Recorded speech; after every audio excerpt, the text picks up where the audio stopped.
Good morning, everybody. Welcome to the news you missed on Monday, the 20th of October, 2025. It's been a little bit of an interesting weekend. We've got stories like the crown jewels being stolen, maybe one of Trump's peace deals being broken. We've also got former presidents being stuck in solitary confinement.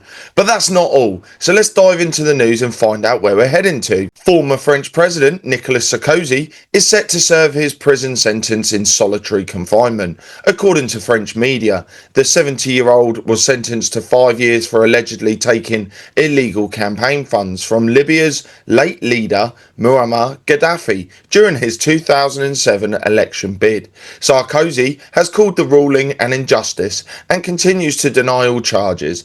He'll be held in a small cell at Paris's La Santé prison, making him the first former French and EU leader in modern history to serve actual jail time. Breaking news from Paris. On October the 19th, the Louvre Museum was forced to close after a daring early morning robbery. According to France's culture minister, thieves stole 9 pieces of priceless jewellery linked to Napoleon and Empress Eugenie. Reports say the criminals entered through a construction area, used a freight elevator, and completed the heist in just 7 minutes. No one was hurt, and police have launched an investigation. The good news, the world-famous Regent Diamond remains untouched. It's the Louvre's first major theft in decades, and authorities are now racing to track down the stolen treasures. China has accused the US National Security Agency of conducting a major multi-year cyber attack on its National Time Service Center, the agency responsible for Beijing time. According to China's Ministry of State Security, the NSA began infiltrating the center in 2022, targeting sensitive data and critical systems that affect finance, energy, and defense. The ministry claims the operation used stolen passwords, multiple cyber tools, and servers around the world to cover its tracks. Beijing says this shows reckless US cyber activity, part of a long-running pattern of digital confrontations between the two powers. US President Donald Trump has released footage showing the US Navy destroying a submarine in the Caribbean, allegedly carrying a large shipment of drugs. Trump described the vessel as a very large drug-carrying submarine, loaded with fentanyl and other narcotics. The strike killed 2 of the 4 crew members, while the 2 survivors are being returned to Ecuador and Colombia for prosecution. This comes amid ongoing US operations against suspected narcotic smuggling in the region and escalating tensions with Venezuela, which Washington accuses of aiding narco-terrorists. Also, across the United States on Saturday, thousands took part in No Kings protests against President Donald Trump. Rallies were held in cities including Washington, New York, Los Angeles, Chicago, Miami, and Austin, with over 2,700 events planned nationwide. Demonstrators accused Trump of abusing his power, opposing his immigration policies, and criticizing his use of the National Guard, carrying signs that read "No Kings, No Oligarchs." Organisers stressed that America does not have kings and vowed to stand against what they call chaos, corruption and cruelty. What a ridiculous thing they were doing over the weekend. So Trump actually wanting to make the borders safer, your cities safer, and they think that he's acting like a king. Do you know what? I think you could give these people $1 billion and they would still say they were poor. Absolute bonkers people out there, honestly. On October the 19th, Israel launched large-scale airstrikes across Gaza, saying they were in response to what it called a blatant ceasefire violation by Hamas. The IDF claims it hit dozens of Hamas targets, including weapon sites and tunnels, using over 120 munitions. Hamas denies breaking the truce, accusing Israel of reigniting the conflict. At least 44 people in Gaza have been reportedly killed. This marks the first major escalation since the ceasefire agreement brokered earlier this month, raising fears that fragile peace could collapse once again. I'm shocked. I didn't think Hamas had any sites left. I thought Israel had blown them all up, looking at the state of the levelling in the cities. But who knows?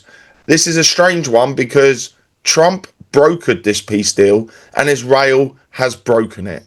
Also in Israel, its longest-serving Prime Minister, Benjamin Netanyahu, has announced he will seek another term in the November 2026 parliamentary elections.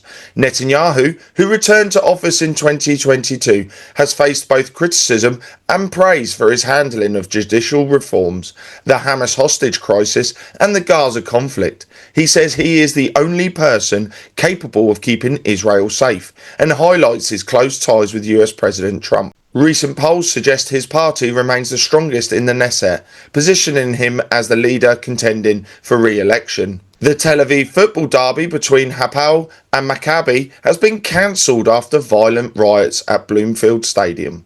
Israeli police say 13 civilians and 3 officers were injured by smoke grenades and pyrotechnics, and 9 people were arrested. Hapoel Tel Aviv, however, accused police of brutal violence against fans, saying officers trampled children and beat supporters. Maccabi confirmed the match will not go ahead, while authorities continue to assess safety for future games. Tragedy at Hong Kong International Airport early Monday as a cargo plane pushed a patrol car into the sea, killing 2 airport security staff. The Emirates flight EK9788, operated by Turkish cargo airline Air ACT, veered off the north runway around 3:50 am, broke through the airport fence and collided with the vehicle. Both security personnel aged 30 and 41 died. The Boeing 747, over 30 years old and converted from passenger service, broke in half, but all 4 crew members were rescued and are safe. Authorities say weather conditions were normal and investigations are ongoing. This marks only the 2nd fatal incident at Hong Kong, the world's busiest cargo airport, handling nearly 5 million tons of freight last year. Colombian President Gustavo Petro has accused the US of killing an innocent fisherman during a Caribbean boat strike. The incident on September the 16th targeted what the US called a drug smuggling vessel, but Petro says the man, Alejandro Carranza, was a lifelong fisherman with no links to trafficking. He claims the boat was drifting after engine failure and sent a distress signal, calling the strike a violation of Colombia's sovereignty. The US says it destroyed the vessel as part of efforts against narcotics trafficking, leaving tensions high between the 2 countries. And my final piece of news, the Chancellor, Rachel Reeves, has warned the Brexit deal did a number on the UK economy. Long-term damage. She says, like leaving your car in a hedge overnight. Speaking at the IMF, she said productivity took a 4% hit. Basically, Britain's economic engine now splutters like a lawnmower on empty. Reeves is using this argument to justify upcoming tax rises while the government juggles Brexit resets and trade talks, hoping to patch things up before the budget. In short, Brexit may have freed the UK to trade globally, but apparently not from a standing start. What a pile of rubbish. If in doubt, when you're failing, blame it on Brexit. She hasn't got a clue how to run our economy, and we can see it day after day. Honestly, if you're in the UK now and you believe what she said, you must be living under a rock. And now we are heading over to our newest segment, the Financial Funnies, where we try to entertain you while also getting you the information of what's going on out there that affects the price of a loaf of bread. So let's dive into our first story. China's economy grew 4.8% in the 3rd quarter, slower than last quarter, but still in line with expectations. The twist: investment, including real estate, took a rare dive, making economists nervous and anyone with a condo feel slightly guilty. Industrial production, meanwhile, is buzzing along at 6.5%. So factories are still working harder than your Wi-Fi on a Monday morning. Retail sales are modest, unemployment steady, and interest rates unchanged. Basically, China's economy is like a treadmill, moving but not exactly breaking any speed records. Crypto fans, hold on to your digital wallets. Analyst Versen Allegra is warning XRP holders to protect their coins or risk leaving their future in someone else's hands. After a $19 billion wipeout in October, Allegra recommends self-custody using cold wallets. Yes, 8 of them for maximum security. XRP is up slightly and some indicators suggest a rebound might be coming. So maybe now's the time to hodl, or at least make sure your crypto isn't hiding under your mattress.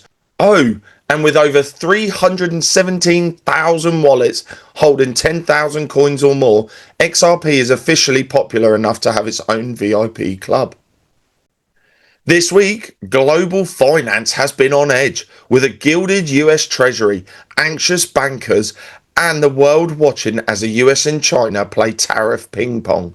In Washington's ornate cash room, officials warn that China's rare earth export controls are a chokehold on the world, while US tech stocks and AI bubbles continue to stir uncertainty. Observers say it resembles a high stakes game of pool. Balls flying everywhere, cues breaking, and the table teetering on the edge. Yet the global economy keeps moving. With tariffs, counter-tariffs, and even the rise of AI chatbots, 2025 has become a dramatic and sometimes absurd year for international finance.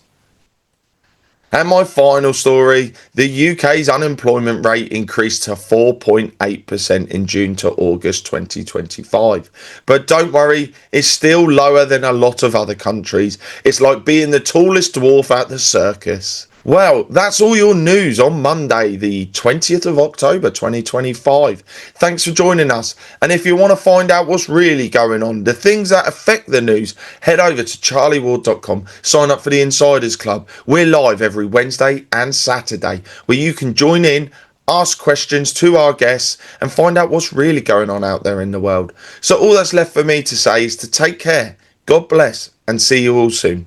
Bye now.